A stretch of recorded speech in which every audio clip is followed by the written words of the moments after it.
Air Forces has announced that a flying disc has been found and is now in the possession of the Army.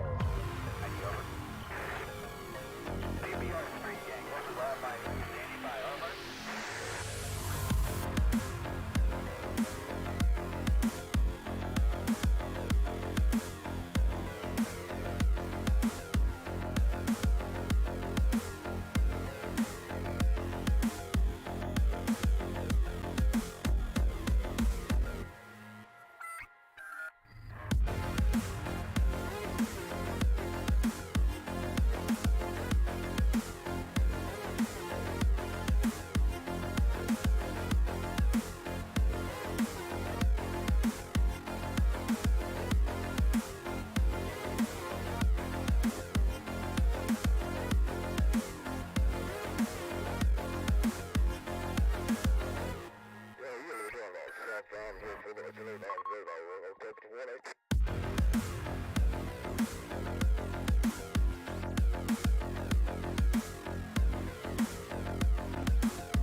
right. Let's get, I should probably fix some of that, huh? Let's get some of the volume stuff under control here. Let me know if you can hear me across the various streams.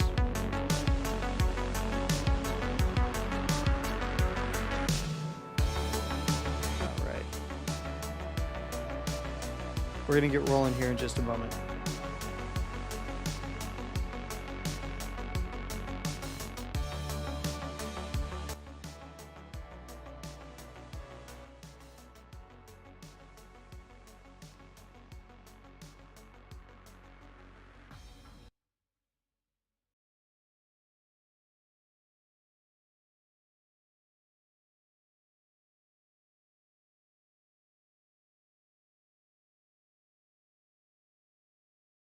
Well, that wasn't how I wanted to fade the music out, but okay.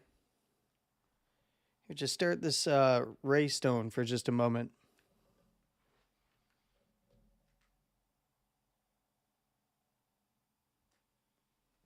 Okay.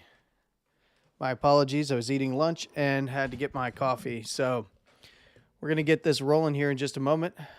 Sounds like Baba says he can hear me. Okay. I see that there's quite a few other people in the various streams. We have YouTube, X, and Twitch going right now. If you want the best streaming experience, meaning that the compression is not absolutely atrocious, I do suggest that you head on over to the Landy's Crypto Corner YouTube page.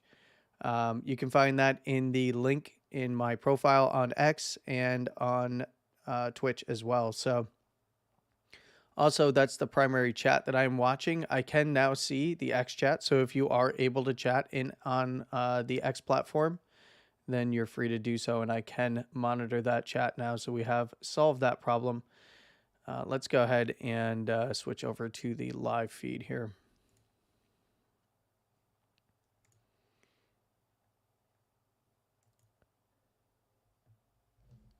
Hello and welcome to Landy's Crypto Corner. Today is April 8th, 2024, and it's a little bit of a later stream today as I'm moving around away from the microphone towards the microphone and whatnot.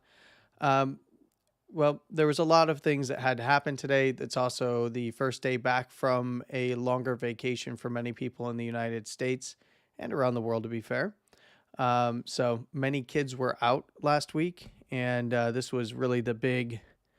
the big head back to work day for the traders and the professionals in the market. So a little bit later today, getting rolling with stuff as I also had some things to take care of. So let's go ahead and get rid of this. We're on the 30-second chart. We've already started with the degen stuff. Let's just go to the daily here.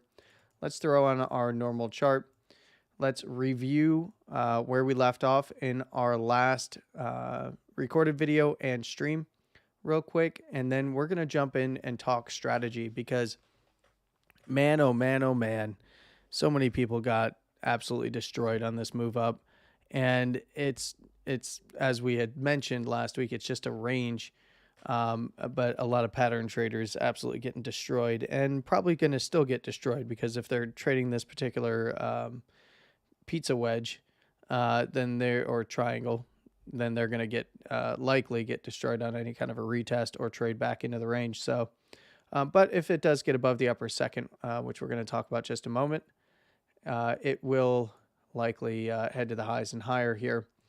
But we are seeing exactly what we expected and talked about all last week after the breakdown from the topside consolidation here between around 69 to the highs there at 71.8, 72, depending on your exchange. On a closing basis, though, between around 69.4 to we're looking at 71.3 to 4. And in this case, any kind of a breakdown below there, we were talking about looking at $65,000, which was the all-time high, the first all-time high that was put in on a big swing there in 2021. That was April. Now, when it broke down from that wick low at 68,369, nice, then we were looking to this area. Condition was that if it holds $65,000, we were looking somewhere back to the daily basis band, which it got, and kind of a zone between the daily basis band there and the top side of that swing high from 2021. And that was the all-time high at $69,000. Also, that was a test of this consolidation structure over here. So there's a few things that I'm going to talk about regarding this particular structure because it is important depending on where Bitcoin closes today. But we did get that test. Bitcoin then pushed up over the weekend here on, pushed up against that $69,000 area, tested into this consolidation a little bit further on Saturday. Sunday moved above, got that close coming into Monday's open. Also closed the weekly, more importantly. We talked about this last week. Something to look for. Closed the weekly above $69,000. Going to look pretty damn good. Now, in this case, you're getting a lot of pattern traders, a lot of wedge traders, a lot of symmetrical triangle traders, and all. Look, when it comes to patterns, what you need to understand is most of them are going to be based on trend, right? And when things are in a triangle like this, it's basically trendless. There is smaller trends that are going on in the lower term timeframes. There is a bit of a higher term timeframe trend, right? There is a higher low structure here, but we also have this lower high sticking out here like a sore thumb.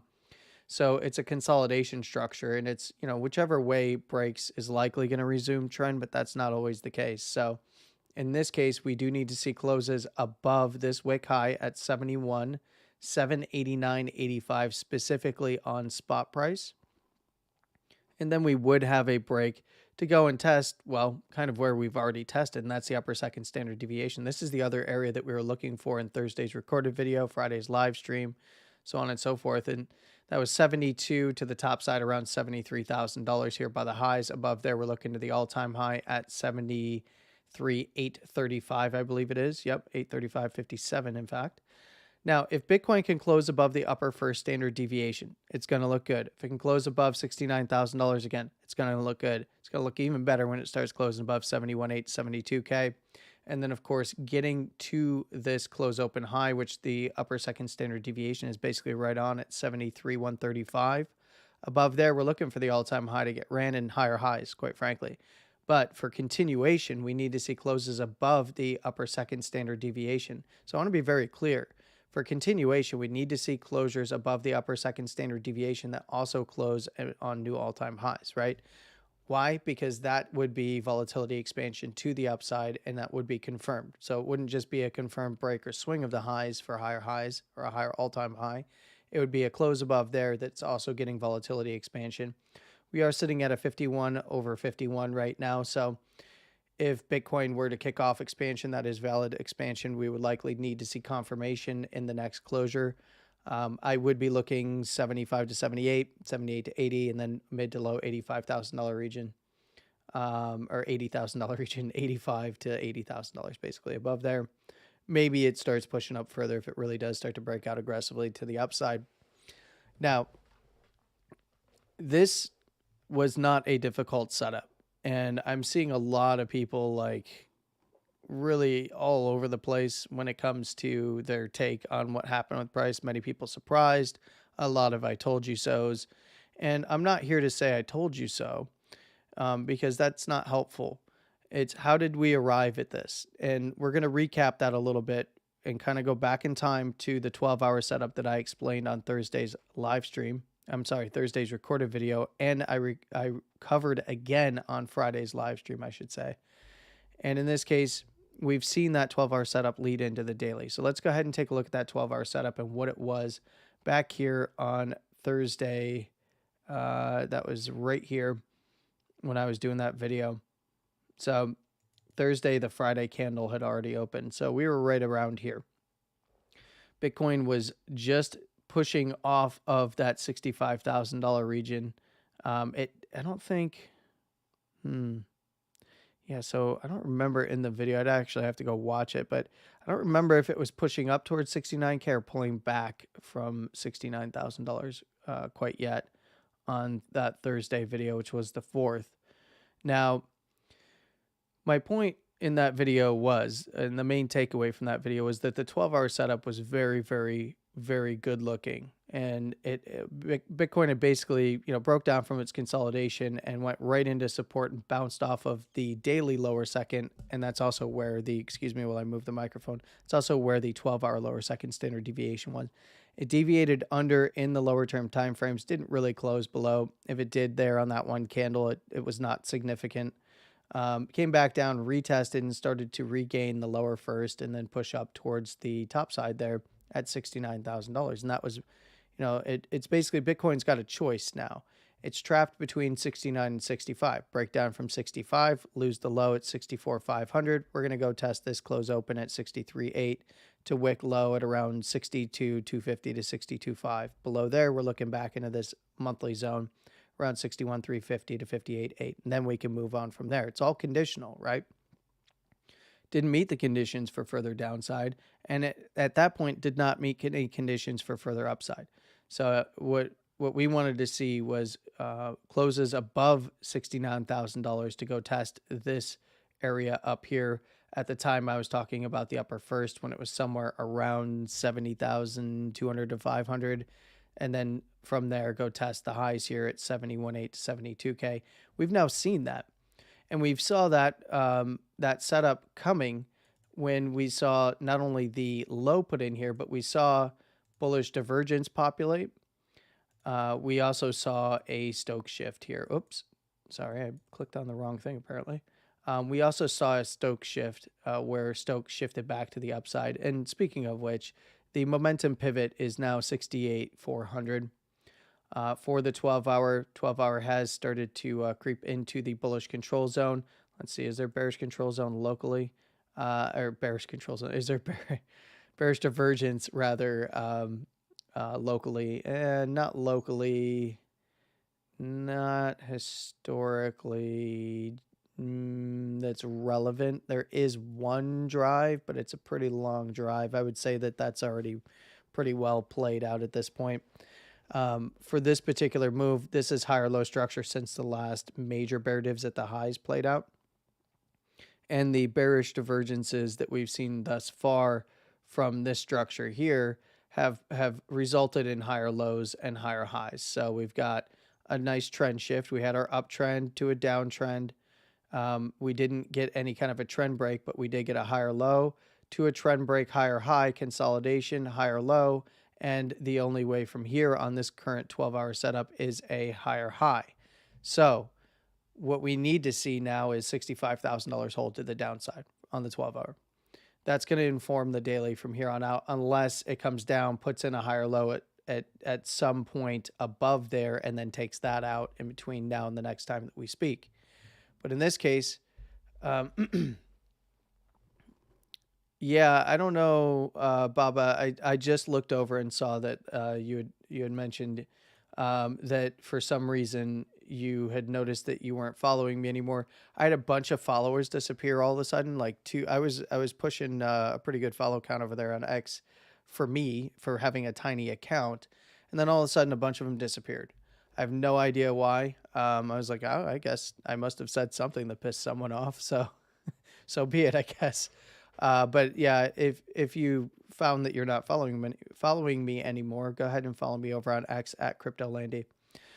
Let's go ahead and talk about a few other things regarding kind of what to expect from here. We have upside momentum on the 12-hour. It's continuing. This is pressure up for expansion. Now we do need to see closes above the upper second standard deviation that start closing above the all-time high, right? I mean, it can start closing, around $73,000. But, intermediate time frames that start trading above the all-time high that then threaten to close the 12-hour above there and the upper second, then we're looking at continued expansion to the upside. We can see that there isn't any really, yes, there is in-range bearish divergence. I think that it's kind of played out at this point. We'll see how that turns out, though. That's just an opinion. You do need to be aware of it. And my opinion doesn't matter to Bitcoin, that's for sure. But in this case, it has been playing nice with our analysis for a very long time. We can see that the 12-hour is in a confirmed expanded posture as well. So when evaluating a 12-hour like this, what you want to see is Bitcoin holding the strong half of the Bollinger Band. So right now, roughly around, it can dip below in the 12-hour time frame, but I would say between 68,500, we have the I would give it some room between 68,500 and $69,000 on any lower term time frame pullbacks. It's kind of where I would want to see things hold for the 12-hour on closes. So that does mean that intermediate time frames can come down below that basis band, but I really want to see that basis band holding from here. Now, if it did drop that area and drop this wick low again over here, you could even take this spike low as well, coming in at $68,000 even. I would start looking at that lower first standard deviation, somewhere around 66.5 to 6 to that $65,000 again. If we did start to see that break down and then of course lose that wick low, as I had mentioned earlier at 64,500, then we're looking 63.8 to 62,250 to 62.5. Below there, we're looking for somewhere around that 61,350 to 62, and then into the zone between 61,350 and 58.8. Pretty simple. And in this case, the setup was favorable to us. I wouldn't fade 12 hours if I were you. I don't fade them. They lead into the daily. So let's look at the daily. Daily Stoke is pointed back up. If it closes anywhere above 67,835 today, it is going to be a confirmed momentum shift. Possible expansion kicking off. We do need to see close over close, though. Even if it does get up over the moving average of BBWP, we need to see tomorrow's candle, that being Tuesday's candle, follow through with expansion and holding its momentum pivot here, whatever that updates to at the end of today. This is currently at 67,835, as I had mentioned, but basically back below 69K, and the daily is now coming in at 68,300 for the basis. We do need to see that area kind of hold. If it is lost, last line of defense for the bulls here is going to be around that lower first, of course, to the $65,000 area. So basically 66 on the daily for the lower first to 65 at the support. If Bitcoin does close anywhere above this last closing high here, and I am saying closing high, that's at 71, we'll call it 300. It's going to look good. If it closes above 71,800, looking very good, but we still need to see it take out 73 to the upside here at the wicks and the close open high or close open all-time high on the daily. So pretty simple setup, nothing crazy here. Above $69,000, very bullish to go test further up. It's looking as though that's what's going to come to fruition, and then we'll follow up with it if it does. Now, the 2-day is the more interesting setup, so I do want to give you a little bit of a primer on the 2-day and the strategy of how I am playing this, because we are seeing 2-day compression now, and we're going to get into some lower term time frame strategy talk for positioning and kind of how I break down my chart in the lower term timeframes and fit that into the higher term timeframe stuff today. We are going to concentrate a little bit more on that. So if you did have requests for coins, I would hold them for a little bit, because it's probably gonna be better for you to understand if you haven't seen me do this stuff before, how I break down those lower term timeframes to position for trades, and then how that relates and why I look at the higher term timeframes and weave that into the lower term timeframe analysis. But this is a big one. On the 2-day, we're seeing a really nice compression. And what have we talked about for those of you that have been here for a while? Compression to expansion, baby. That's what we're looking for. Now, the compression to expansion phase can result in upside expansion or downside expansion. Now, this is not quite ready yet, but it's getting there, man. It's close. It's not, we don't have like a full cool down. We might even see it cool down at the mid-range here, around this 38 to 40% for price volatility as it relates to the bands here, or the Bollinger Band width percentile. But you can see on the bands themselves, they're very compressed because of the sideways consolidation that has occurred here on the 2-day to the upside, and he closes above the upper second standard deviation, are going to kick off expansion again. Excuse me. Lunch catching up with me. But we still need to see a 2-day closure above that high at 73,835. Now to the downside, Bitcoin can fall all the way to the lower second. And again, that's meeting all those other conditions that we talked about. Would it be pretty bearish looking on the daily? Yeah, but from the 2-day perspective, it could fall all the way to the lower second as long as it's closing above there on the 2-day, which is coming in at 63,200 or so, right around the bottom side wicks. It could even get a slight expansion into, man, this microphone stand, I even oiled it and it's still creaky. I'm just going to have to get a better one. Suggestions welcome for good microphone stands that have a smooth system that's not going to just creak and crack with the springs and stuff. In this case, we could see expansion down into the supports here. And then if we saw the supports break down, 58.8 to 61,350, then we start looking for continuation. But in this case, prime candidate, for looking at the 2-day here is if we do see things fall apart for some reason, which, Bitcoin's trading above the upper first standard deviation. So your first take shouldn't be like, let's look down. It should be like, okay, what are the conditions for looking down while we're looking up? In this case, if it did head down there, I would look for expansion right into that area. And then below there, if it broke down, then we're looking for continuation somewhere around, 53 to $50,000 at those weeklies there from 2021 that were found as initial resistance before putting in the all-time high here in 2024. So in this case, closes above the upper second, take out the wick high on a 2-day time frame, which is going to be closing in 1 day and 4 hours. So after today's closure, it's going to be tomorrow's candle. Tuesday's candle is the one to watch. And then we are looking up and away. And we can get a bit of a fib pull here to give us, some confluences to the upside. So, I keep mentioning 75 to 78. Upper third on the 2-day is in the $75,000 range. Now, to be fair, it's at like 75,650, so mid 75s.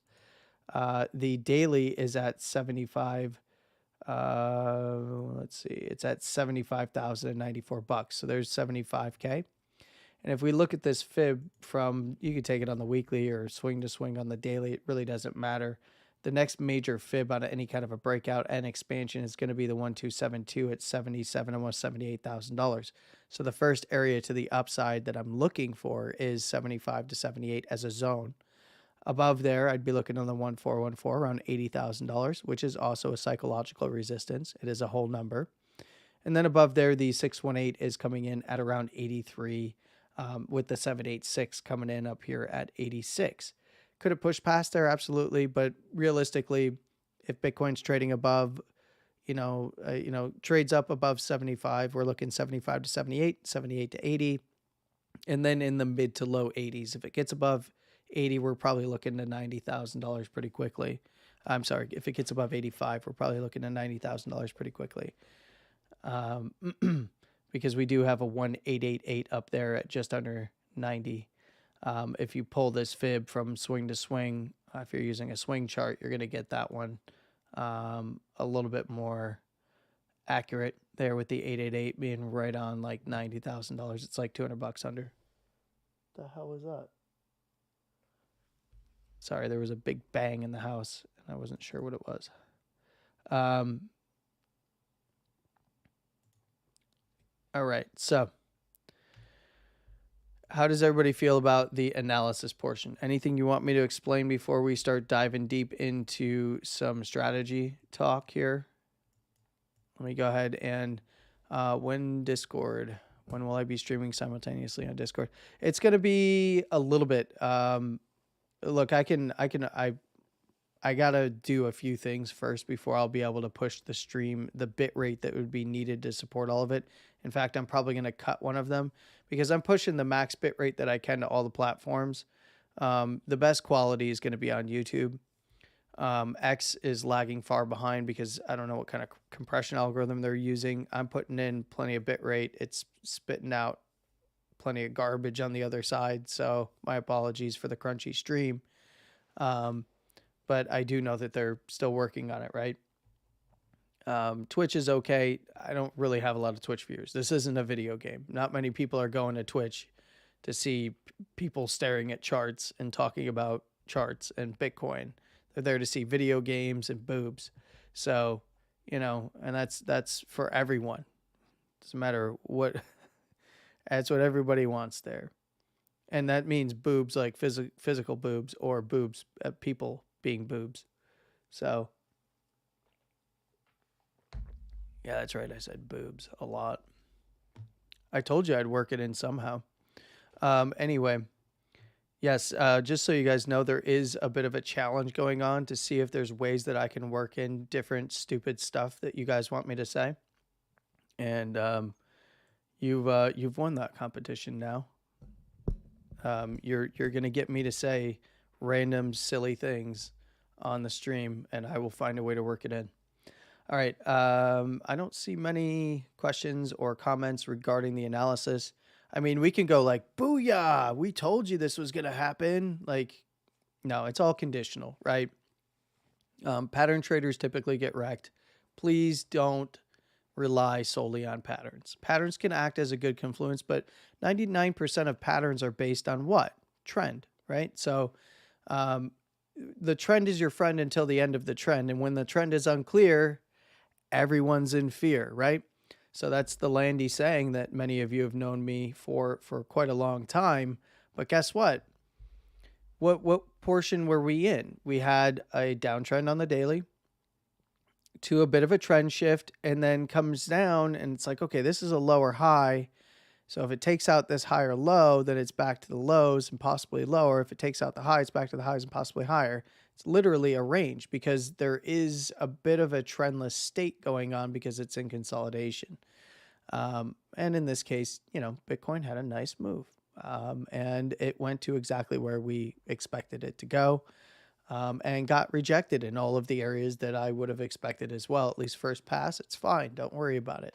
It's not a big deal. Give it some time. Let some closures come in. Is it tradable in the lower term timeframes? Absolutely. Landy, do you think we'll reach 90K before we have a 30 to 50% correction? Sir, if we're going to get a 30 to 50% correction, it's not coming from it's not coming from there. It's going to come from either higher or it's going to happen here soon, locally. Could it go to 90K? It depends on how long it takes, to be quite honest. It's all subjective, and no one can predict that. And anyone telling you that they can predict it, they might get close, but close is not how you trade. If you trade close, you're going to get wrecked. So look, anyone that says this is going to happen, I don't listen to them. If they give you their ideas of like behind like, hey, this is what conditions I have and what I want to see happen, and then I would expect X, Y, Z, so on and so forth to happen, but it's conditional, then listen to them. But yeah, predictions for pullbacks and pullback numbers, they're not worth it. Don't consume your time with that stuff. Just watch the chart for what it is. Can things get really bad? 30 to 50% corrections. If you had to put me on the spot, I would say somewhere between $100,000 to $150,000. We see a massive correction, and but that doesn't mean that that's going to happen. A massive correction could be a swing of the highs right here, and then bomb out to the downside, right? Like, it doesn't matter where it comes from or when. Is Bitcoin due for it? I mean, let's go ahead and look at the weekly. Let's evaluate, because we did get a weekly close. Bitcoin trading above the upper first on the weekly, which is right at $65,000 now. So if it trades down below there, where's the next area that we're looking? We look to support and resistance areas of interest. So SR levels, in this case, the downside support. That is at 61,350 to 58.8. If 58.8 is lost on a weekly or maybe even lower term time frame, guess what we're looking for? We're looking for a move down to the basis band, which just so happens to line up with what Landy has been talking about for a very long time. If we were to see a wider correction in 58.8 lost on any time frame higher than a daily, or a daily and higher, I should say, that does not immediately recover the monthly at 58.8, I'm looking for 53. So now you can see that it's lining up. The confluences are all there. It's the conditions to go there are not. So, but it is on the board, right? But it's not on the board immediately. It's just something to be aware of. And that would be about a 30% correction. So, you know, it could spike up to the upper second standard deviation at, almost 79 or 79 $77,000. So they're right in our 75 to $78,000 range, and then bomb out down there too. Why? Because, well, this is pretty expanded, and if it loses the upper first, let's say it tags the upper second or even reaches for the upper third, which is at $90,000. So, you could be spot on with that, and then it just completely dumps out the other way. Sure, but even then, it has to meet the conditions, right? So, and if it doesn't meet the conditions, there's no point in even worrying about it. Because if you're looking at the lower term timeframes, you're already positioned for it anyway. I mean, like that would be your 40% crash, and it would line up with everything we already got on the board. See, there's no mystery here. Don't you love not having mystery? Anytime you're looking at people drawing squiggles on the charts and telling you where RSI levels are and where this is and where that is, you're going like, man, I am trying to picture it, but I can't. And then like the Gilbert Godfrey voice starts entering your head. Like and I can't do it, so I'm not going to try, but it's just not, it's like one of those things. It's so frustrating. And then you're like, oh, wait, let's go pay attention to what Landy's talking about, because every single target that everyone's talking about is visualized on his chart, and it's done automatically. It's like magic. And, we've got the $90,000 level. And if you were looking for some kind of a massive correction, 30% would be right back to this monthly, by the way, from 90K would be right back to around $61,500, right? A 50% correction would be somewhere around this monthly here in the $45,000 to $47,000 area. That's massive. Could it happen? Sure.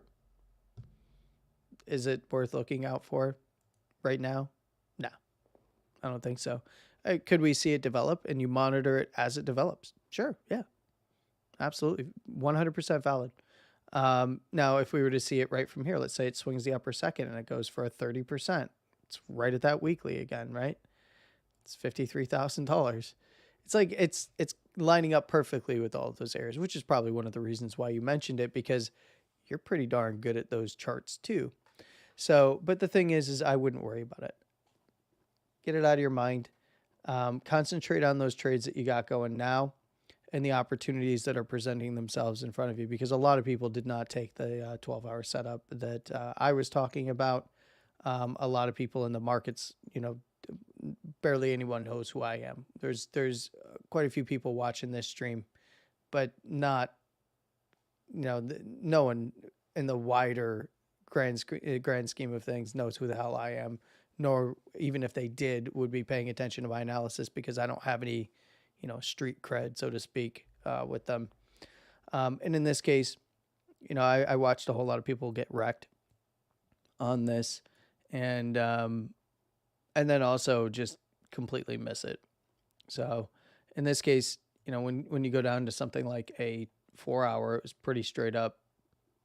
Like, this was not a difficult setup. We had expansion to the downside, right?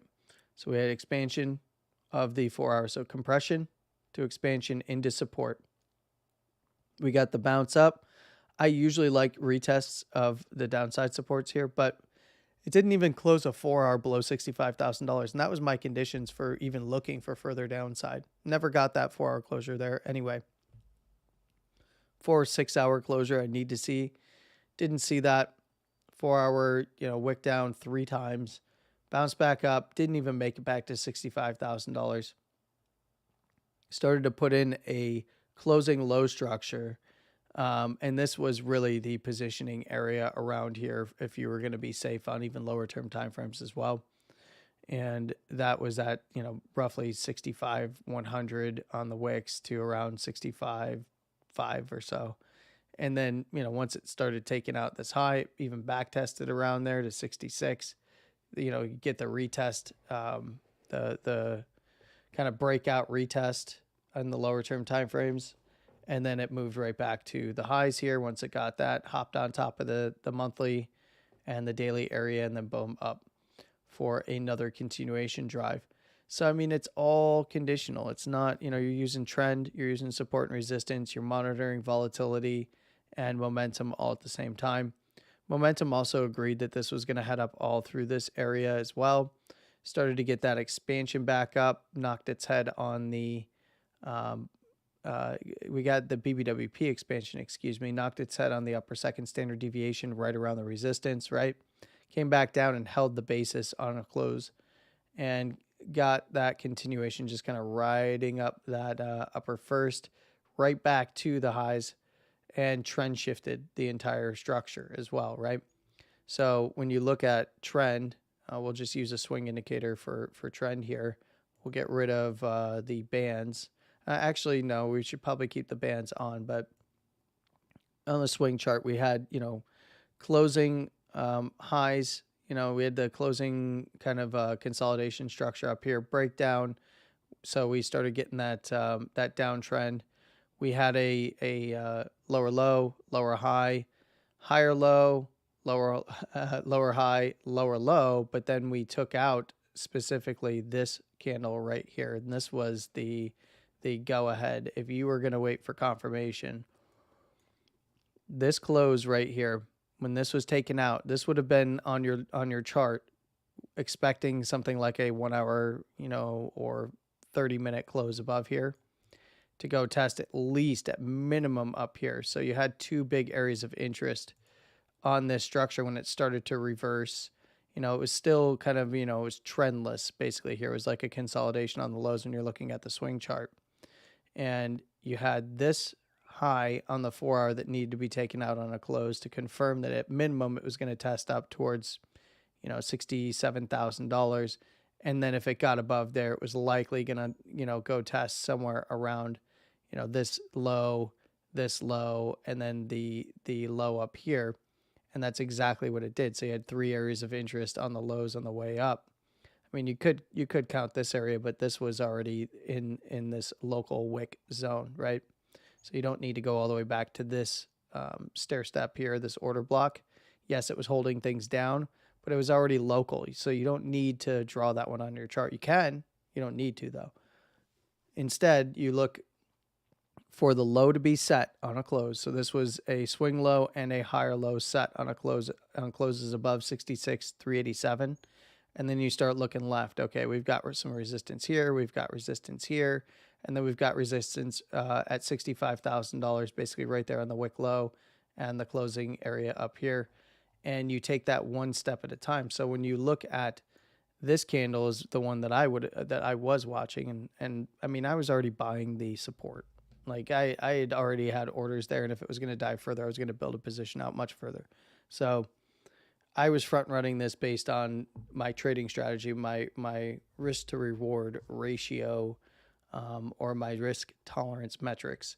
So in this case, I was already buying 65 and under in preparation for a bounce, even if it was going to fail. If it did, I was going to take some profits and then let it ride down further and then take more fills on that move down.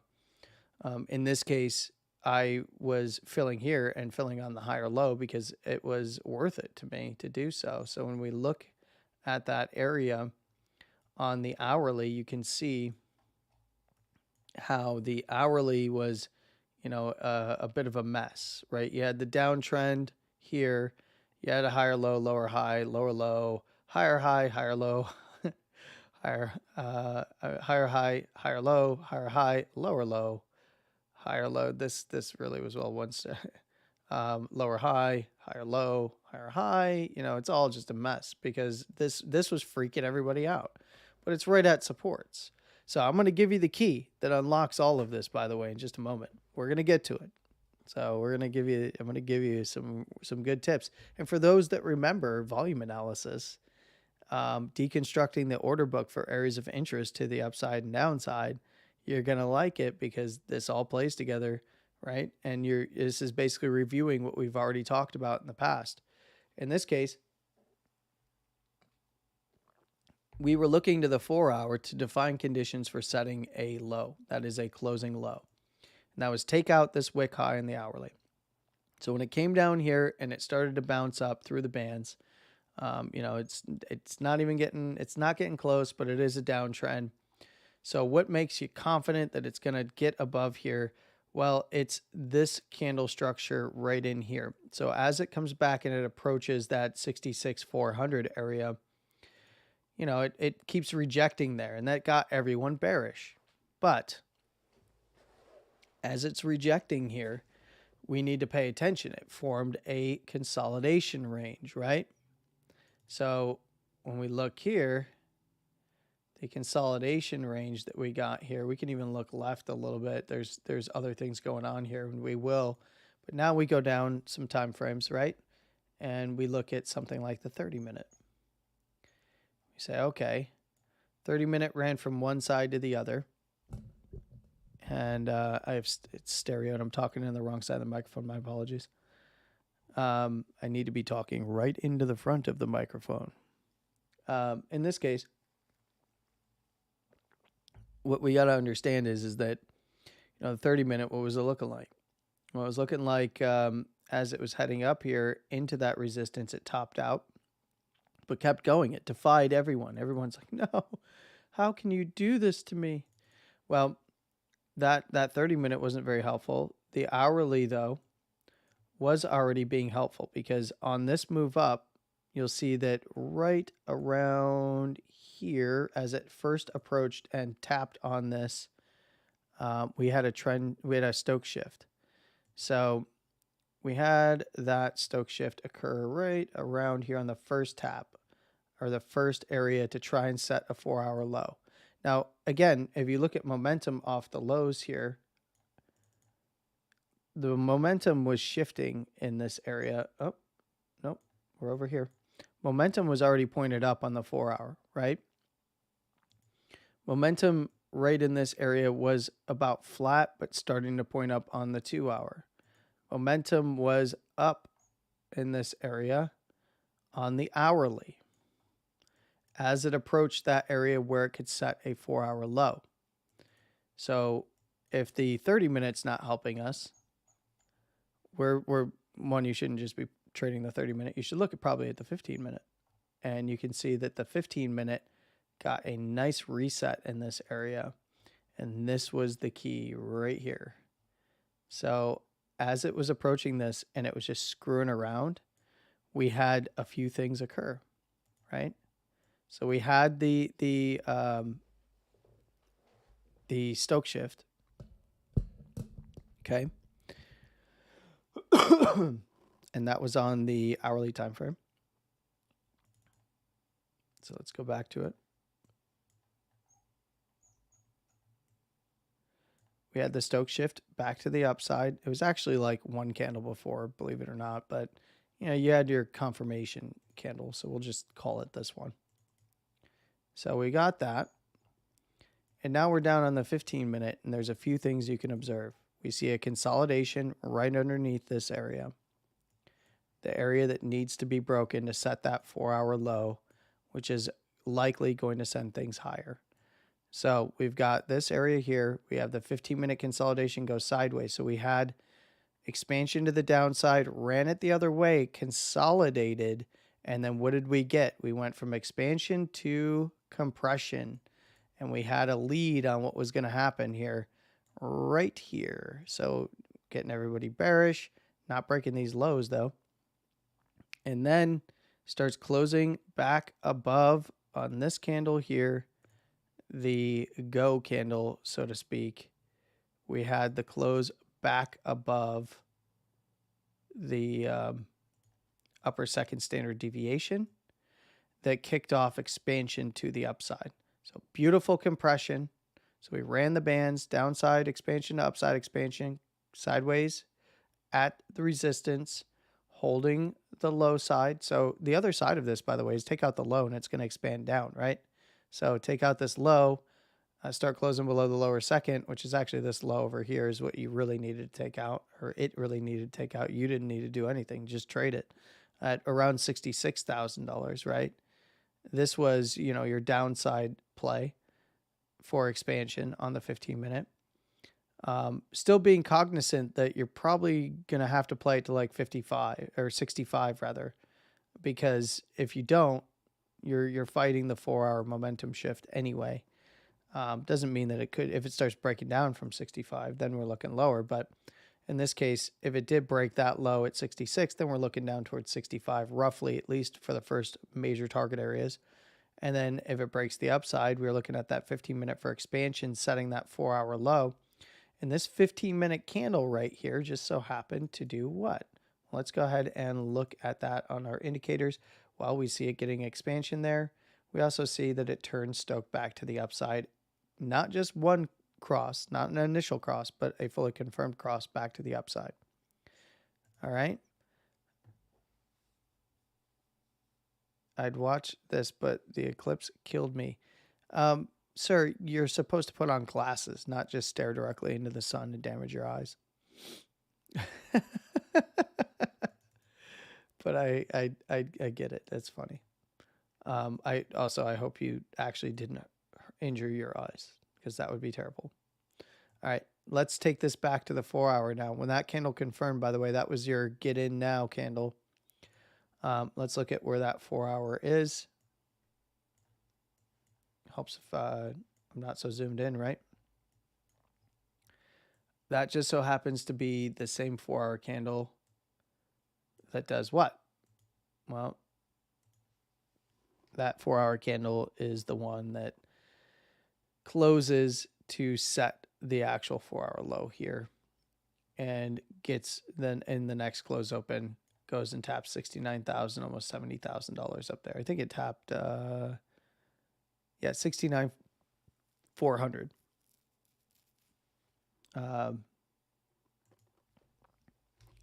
You know what I didn't do today? I didn't watch the eclipse because I was busy working and chatting with people.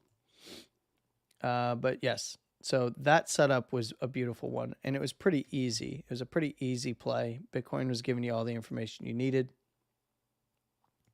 Now we're going to take a look at some other things that can confirm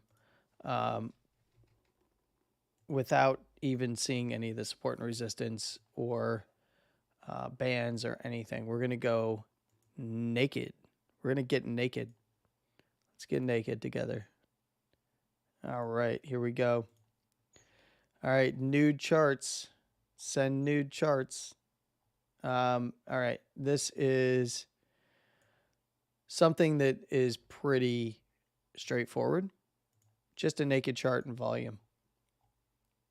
Okay, so we had the consolidation over here. We had the breakdown. So we're just going to go from there. Where is the volume, basically? So after we get the breakdown,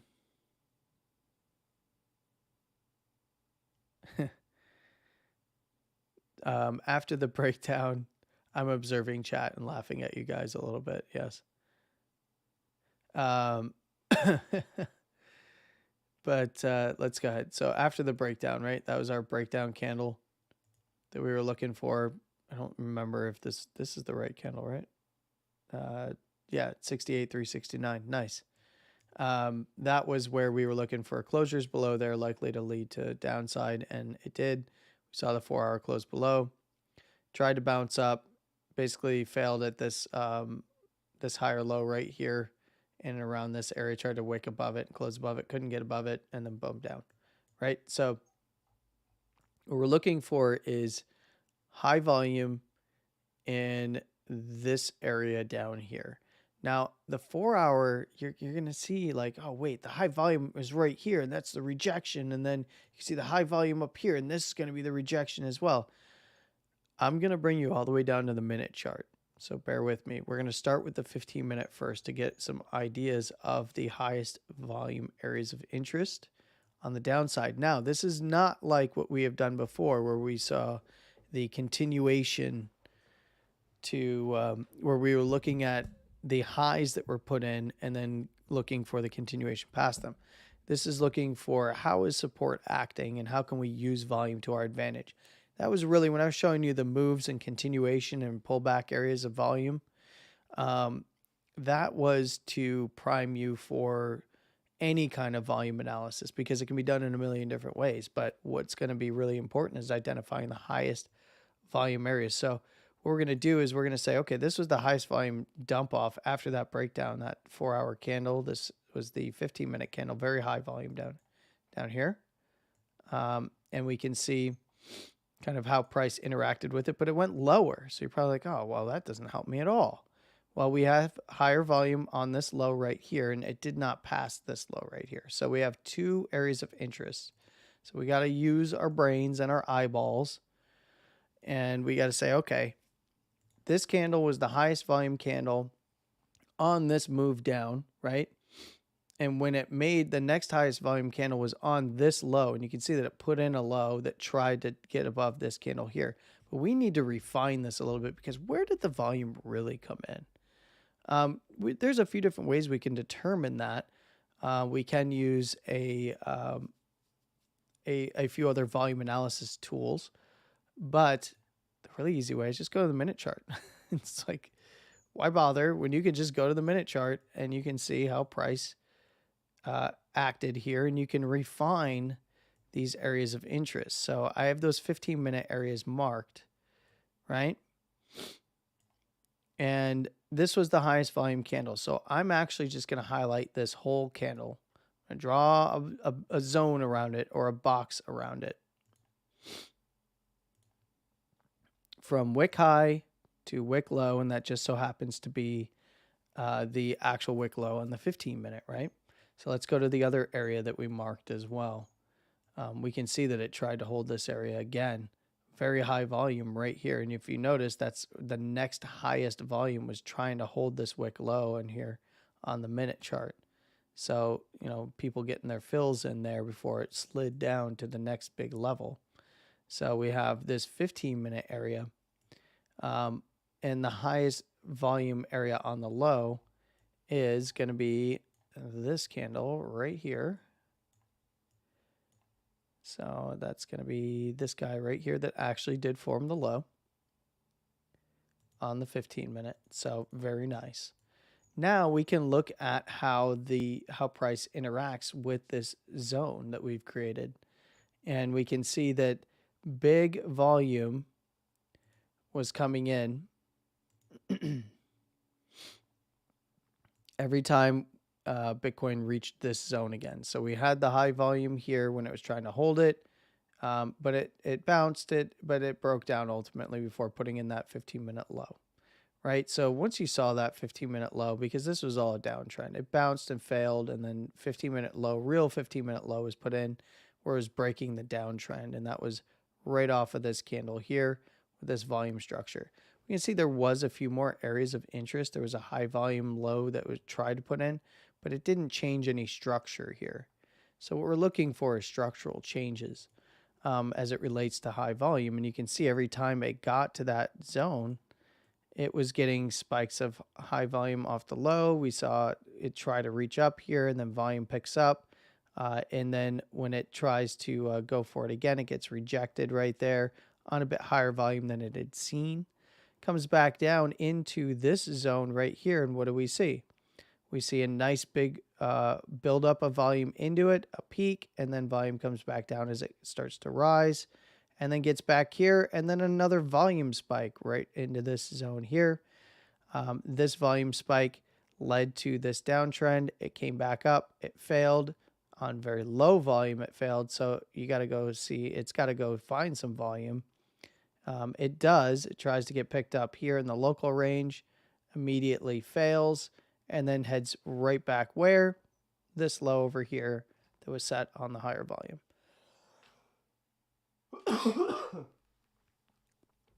So, excuse me. You can see how this area, how this zone acted.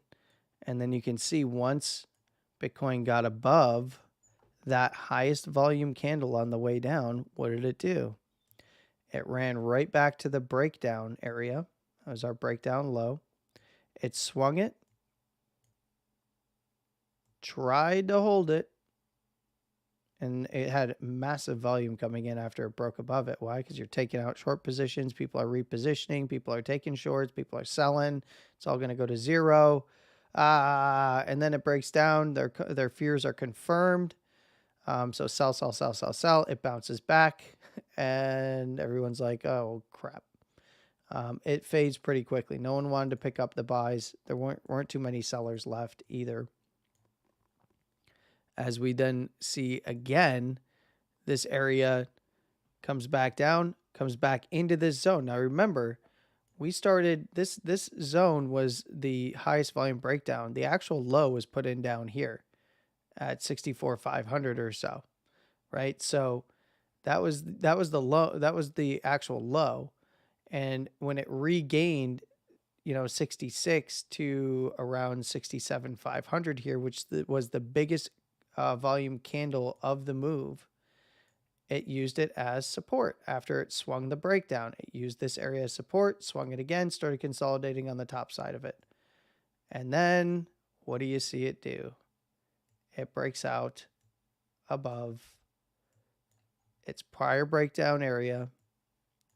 Once it does so, consolidation, boom, up. Now there's a whole nother set of analysis that we could run on this as well, but it's not worth it. I wanted to point out though how you can see just based off of two 15-minute candles when looking at volume and then going down to the minute chart, refining it to make sure you understand where that volume is coming in and when it's not.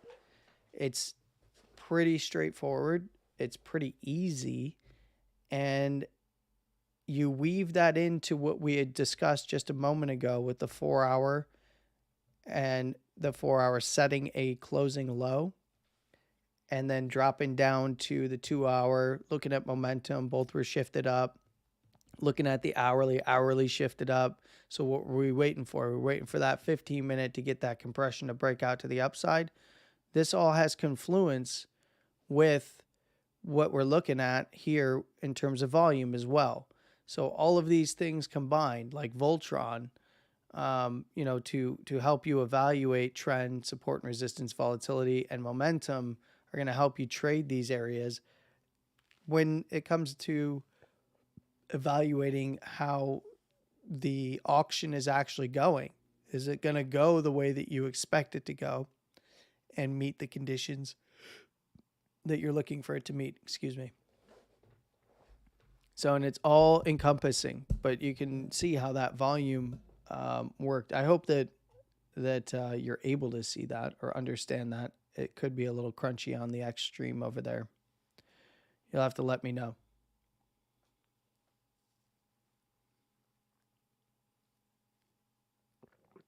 All right, so while I look at that, or while I look at chat, you can stare at this Raystone. These things are freaking cool. I don't want to say the artist's name because I'm gonna Powell Dudko. I hope I'm saying that right, but he's really brilliant artist. Got a lot of stuff. But let me turn the music on so I can go over and read the chat. You guys have something, guys and gals, excuse me, have something to listen to as I kind of fade in and away from the microphone. I'm so sorry. Not usually my style, but I'm hyped today. Got back to work doing stuff. Like, man, I'm feeling it. Also, I'm drinking a lot of coffee, and I've been awake for a very long time. So bear with me, please. All right. Let's go ahead and get the music on. I see the fading's not working correctly, so I'm just going to have to use keyboard. Sorry. All right, so a little bit of background music there. You're looking at a rune stone here. Look at that. Everything in the ordinal space on Bitcoin. It's all about the runes, baby. Everything's a rune. It's a rune season. And these things are probably the coolest freaking free mint project that I've seen. I I mean, yeah, there's been a few cool ones, but this is like not just a reprint of everything. It's really neat. Like it's actually like all independent generative art pieces. It's pretty neat. It was like $9. I didn't mint this one. I would have liked to have, because it's really cool. But anyway, let me look at the chats here. Holy jeez, now you guys are chatting. Wow, okay. Bobby says Landy's becoming a massive rune degen. That's what I just saw pop up out of the corner of my eye. Yeah, man. I mean, these things are cool, and they're worth like, I don't know, $500 or something now. I got 3 of them. I think I minted one for like $8, and then I bought 2 for like 20 when nobody really knew what was going on. Just kind of like, hey, look at this thing. This looks cool on Gamma. And yeah. I like these. They're neat. I don't know. I'm into like generative art stuff. I'm a nerd. But anyway, you can see that we have some massive volume coming in here. Is it going to hold price up? Find out on the next episode of Landy's Crypto Corner. Anyway, yeah. Trying to read and do radio guy voice doesn't work too well. Which is why I could never be a good voice actor or an actor in general. 1, because I'm not an actual demon. And 2, because, like, you know, I'm not willing to sell my soul to become a demon. And also, I can't read and talk at the same time, apparently. So there's that. Mr. Fancy Art Man. Yeah, I'm an art collector now. Look at me. I collect digital art and real art. I got the Bit Riders print now, and it is hanging on my wall. Thank you, Viola Miss Code. That thing is freaking awesome, and the 300 DPI print comes out amazing. Awesome stuff. It's framed up on the wall. Love it.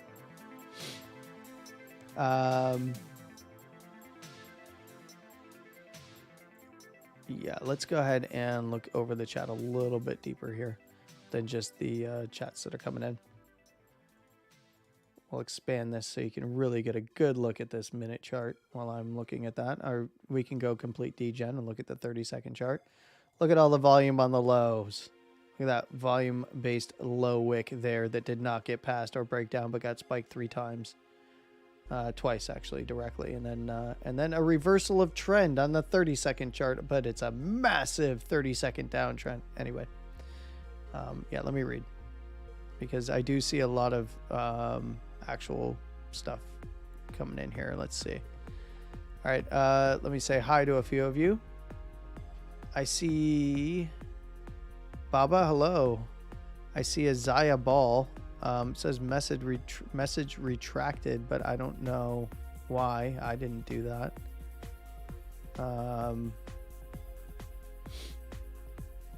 But hello.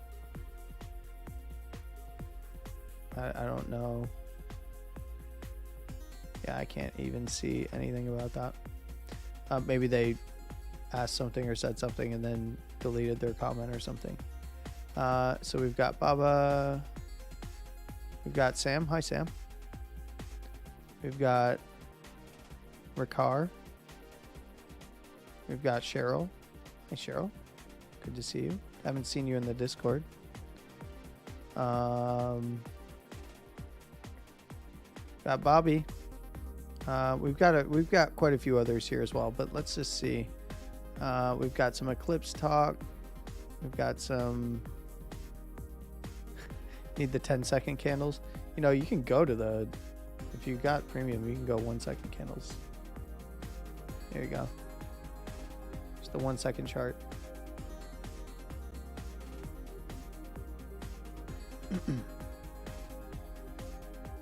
It's a breakout on the 1-second chart. Let's see. Yep, and it is a breakout on the 1-second chart because it's compression to expansion, and yes, Bollinger Bands work on every time frame. All right. NASA spoils all my intergalactic fun. Oh boy. Bobby says, I had my days off, but I saw Landy live and thought, well, let's see what all this bullshit he's blabbing about today. Love you too, buddy. We need Landy rants. Yeah, maybe no Landy rants today. Landy is a little tired for a rant.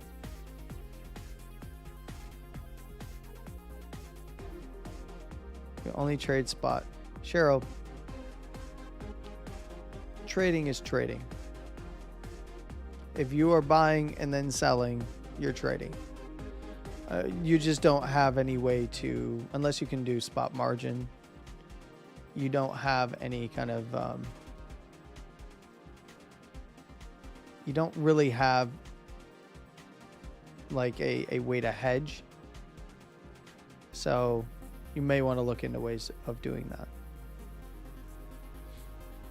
So what I've seen, you're pretty damn good at the charting. So I don't know if you execute on it or not, but you seem to have been here long enough that I think you understand what it is that I'm talking about. And then I've seen you call out some interesting setups, or call some interesting setups to my attention as well. So Cheryl says, I got a free NFT. It's not worth anything. I mean, if it's not listed anywhere, it's probably not worth anything except to you in your heart and on the blockchain forever and stored on my damn hard drive forever. Damn it. It's okay. I'm willing to store nice art on my hard drive. Let's see. Landy's becoming a massive. Excuse me, an art collector. I am a sophisticated art collector. You are correct, sir.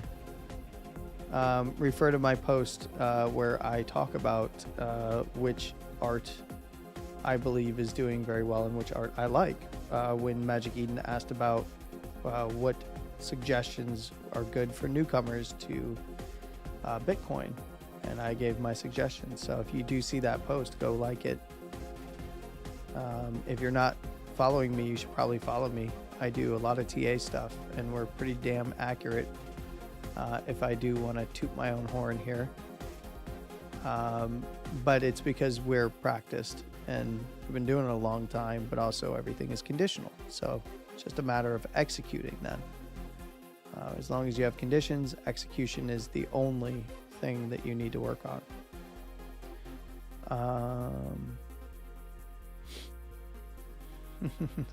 Mr. Fancy Art Man. Yep. Degen charts. Oh yeah, you like the 1 second chart.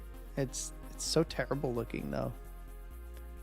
It's just here, we'll do 1 second chart as a line. See how you like that. There you go. 1 second chart as a line. All right, buddy, you go back to work. Thanks for hanging out. I do appreciate it. I don't know how to say your name, but I'm going to say Ricard. Like Recaro. Because that's what it reminds me of, like a Recaro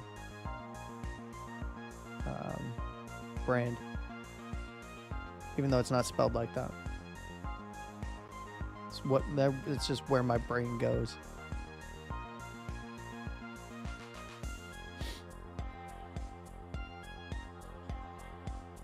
It's for sale 1 Bitcoin. What's for sale 1 Bitcoin? The stone? Oh, the NFT in your profile. I can't see your profile. I don't know what it is. It looks like a camel.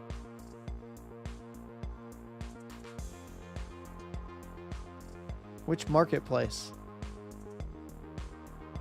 Yeah, his profile. Oh, God. Did you see that? That second chart just slammed down. This is why you want candles. Want to know where that wick landed. Yeah, degen charts are pretty fun. Now that's some volume. Somebody got there. Somebody marketed is what that happened, and it had to come down here to get that market order in. It had to grab liquidity from lower to fill that order.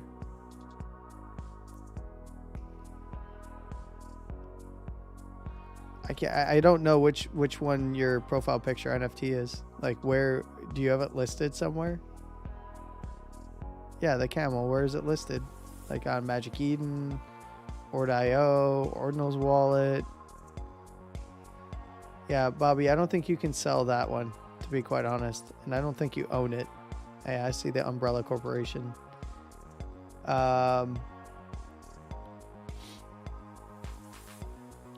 Okay.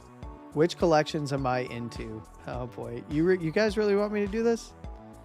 How many people are here for TA? How many really want to see Ordinal stuff? Are you gonna try and bait me into doing Ordinal stuff? I know quite a few of you are here for the Ordinal stuff. You want me to talk about Ordinals, right? Look, I can't TA Ordinals.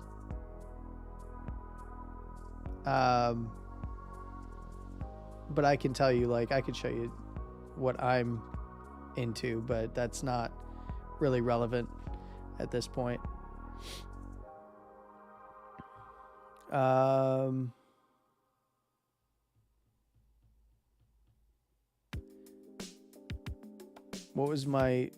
Why did I pick $65,000? Well, if you go back earlier in the stream, and if you've watched my stuff before, $65,000 was the first all-time high put in 2021. $69,000 was the all-time high from 2021. So one was April, and one was it was like March into April, and then the October into November of 2021. And that is where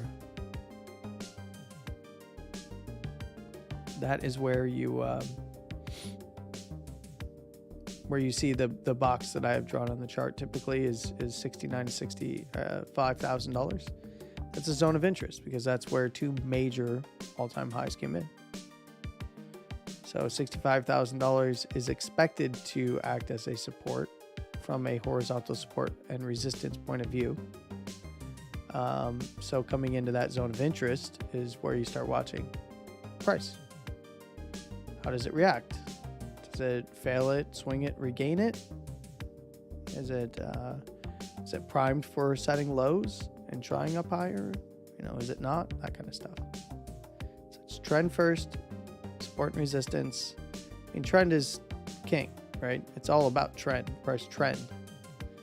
It tells you which way the auction is trending, up or down, in terms of areas of interest for buyers and sellers, and willing buyers and willing sellers, right? So if I'm willing to sell at this price and you're willing to buy at this price, and where is that trajectory headed? Trend is gonna show you that it's either up or down. And there's an entire psychology behind that auction.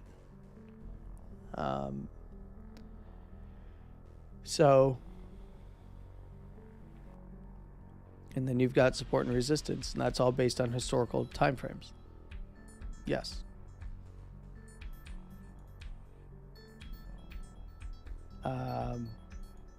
Yeah, no, I got to turn this off. This is killing me here. 30-second chart it is. Nice slam down into the lower second standard deviation. Perfect tag of the lower second there on the venerable 30-second chart for a nice little 30-second trend break to uptrend. Look at that. Still, everything applies. Trend, support and resistance. Found support around the top side of this low. It also regained this high volume low and high volume area. So once it regained that, boom, up, even back tested it. So trend, support, resistance, and volatility create momentum. So those are your 4 keys to trading, and you just set conditions based on those for whether or not you're going to take a trade or not, right?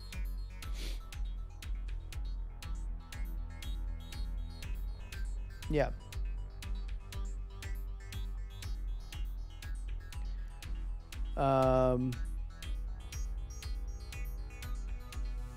Maybe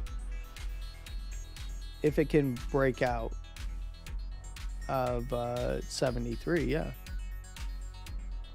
I couldn't tell you if that's going to happen today or tomorrow or the next day or not happen at all for a while. Do I think in the longer term? Yeah, absolutely. Bitcoin's got some new all-time highs ahead of it for quite a while, in my personal opinion. Yeah, no, it's a macro Monday where we look at the 30-second chart. Yeah. I am gonna wrap it up though. I mean, I got through most of what I wanted to talk about with everyone, and we're just kind of on to BSing with each other at this point. So I will leave the music on for those of you that like to chart and review some of the things that we talked about. And if you have questions, if you have altcoins and stuff that you would like me to TA, please let me know. And show up for the stream for Wednesday, and I will try to get to those.